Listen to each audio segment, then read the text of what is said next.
বিএনপির ভারপ্রাপ্ত চেয়ারম্যান তারেক রহমানের পর এবার তার কন্যা ব্যারিস্টার জাইমা রহমানকে ঘিরে রাজনৈতিক অঙ্গনে বাড়ছে আলোচনা ও কৌতূহল।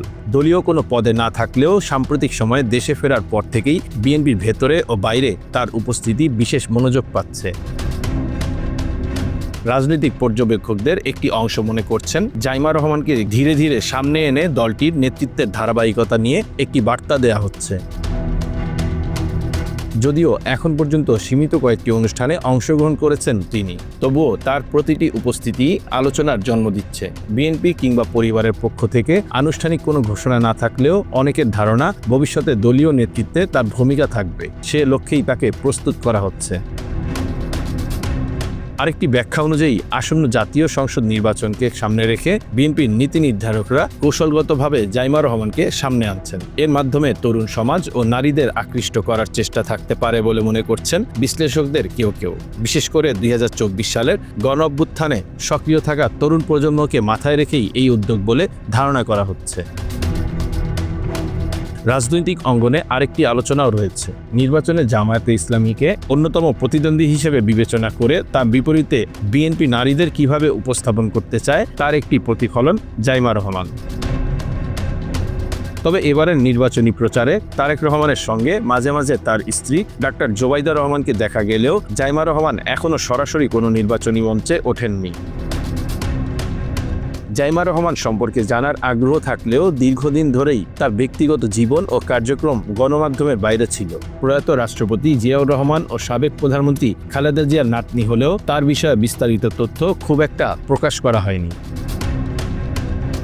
দলীয় সূত্র অনুযায়ী জাইমা রহমানের জন্ম ১৯৯৫ সালের অক্টোবরে ঢাকায়। তার শিক্ষা জীবন শুরু হয় রাজধানীর বারিধারায় একটি ইংরেজি মাধ্যম স্কুলে। পরে তিনি লন্ডনে ম্যারিমাউন্ট গার্লস স্কুলে পড়াশোনা করেন এবং কুইন ম্যারি ইউনিভার্সিটি থেকে আইন বিষয়ে ডিগ্রি অর্জন করেন। পরবর্তীতে যুক্তরাজ্যের ইনার টেম্পল থেকে বার অ্যাট ল সম্পন্ন করেন। গত ২৩ ডিসেম্বর নিজের ভেরিফাইড ফেসবুক পেজে দেওয়া এক লেখায় তিনি আইন পেশায় কাজ করার আগ্রহের কথাও জানান। সেখানে তিনি লেখেন, আইন পেশায় কাজ করতে গিয়ে মানুষের জীবনের গল্প ও সেগুলোর ন্যায্য সমাধান খোঁজার দায়িত্ব তাকে অনুপ্রাণিত করে। ২০০৮ সালে সেনা সমর্থিত তত্ত্বাবধায়ক সরকারের সময় তারেক রহমান সপরিবারে লন্ডনে চলে যান। দীর্ঘ ১৭ বছর পর গত বছরের ২৫ ডিসেম্বর স্ত্রী ও একমাত্র সন্তানকে নিয়ে দেশে ফেরেন তিনি। দেশে ফেরার আগ পর্যন্ত জাইমা রহমান সামাজিক মাধ্যমে প্রায় নিষ্ক্রিয় ছিলেন। তার ভেরিফাইড ফেসবুক পেজও তৈরি হয় গত বছরের ২৪ নভেম্বর।